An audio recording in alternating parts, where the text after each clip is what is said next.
So Bob, I'm really interested in your story because you've got a Peace Corps connection to the business that you have today, Right. JOBOMAX. Tell me about JOBOMAX and how you started it.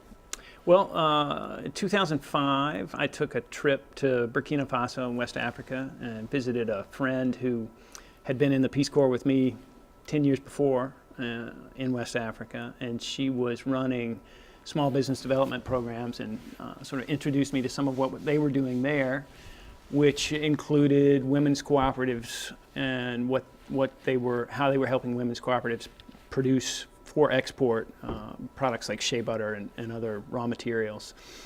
And that trip happened at the time when I had been thinking about what I was going to do next, and I had been talking with the guys who are currently my partners now about setting up a business that sort of gave us a way to do business in that part of the world in a way that we could feel good about, in a way that we felt like would create development opportunities for communities there that that sometimes get left out of the global picture. And so one thing led to another, and we started hitting trade shows, started meeting with other groups that were active in the region, started doing some work with the West Africa Trade Hub, which funds export promotion work in West Africa, and started basically marketing to manufacturers in the U.S. And trying to tell the story of an authentic, naturally, traditionally produced, high-quality product. In our case, we started with shea butter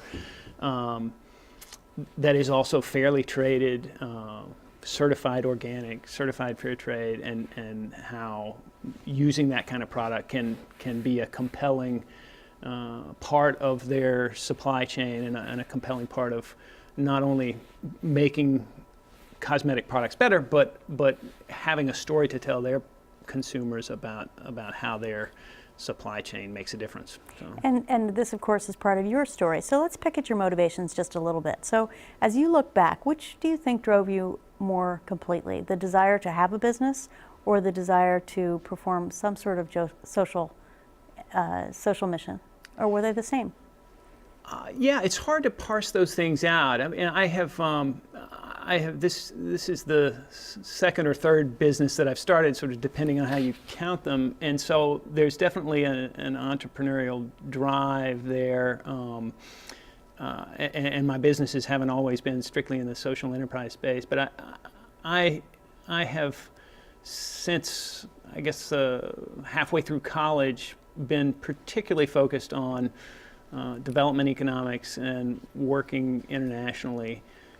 And so this was kind of a way to bring that entrepreneurial ambition together with a kind of enterprise that felt right in terms of what our footprint was and what our impact was going to be in the world. So what were the two businesses or three businesses that you started prior, and how is this a different experience?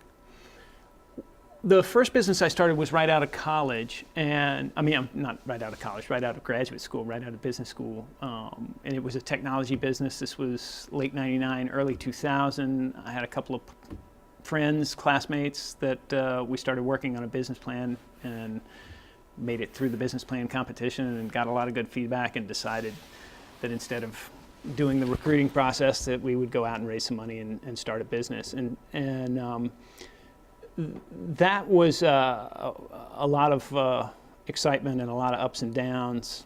We were coming out into the fundraising space right as the tech bubble was bursting.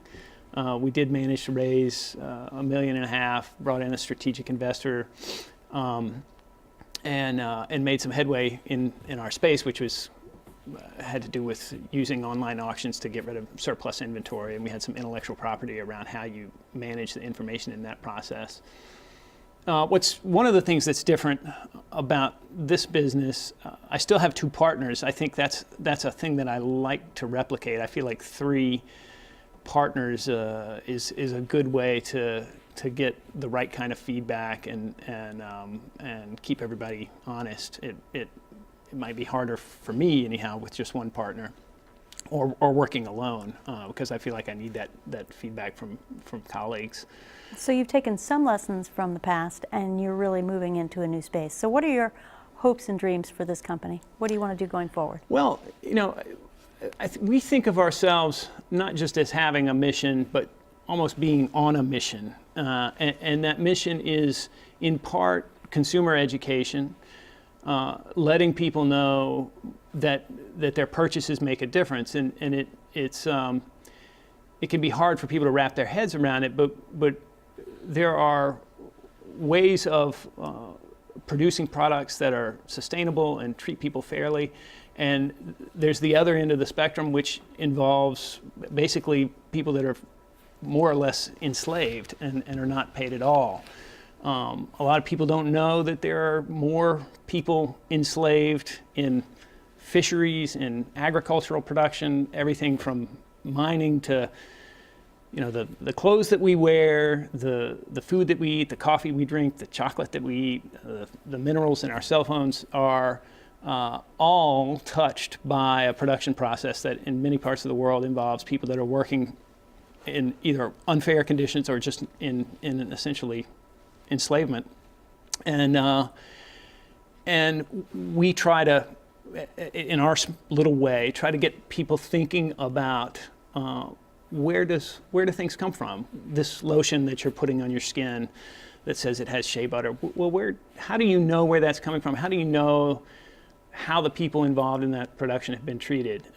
For us, there's a few simple ways that you can know. One of those is through independent certification systems like fair trade certification, organic certification. You can sort of begin to have a traceability back to where those products came from, and begin to understand that you're buying something that's having a positive impact on the supplier community rather than something that's tainted with unfair labor practices. It's pretty clear from your story that you are a man on a mission and you are making a positive impact. So I want to wish you luck as you go forward. Thanks so much. Thanks for joining us. All right.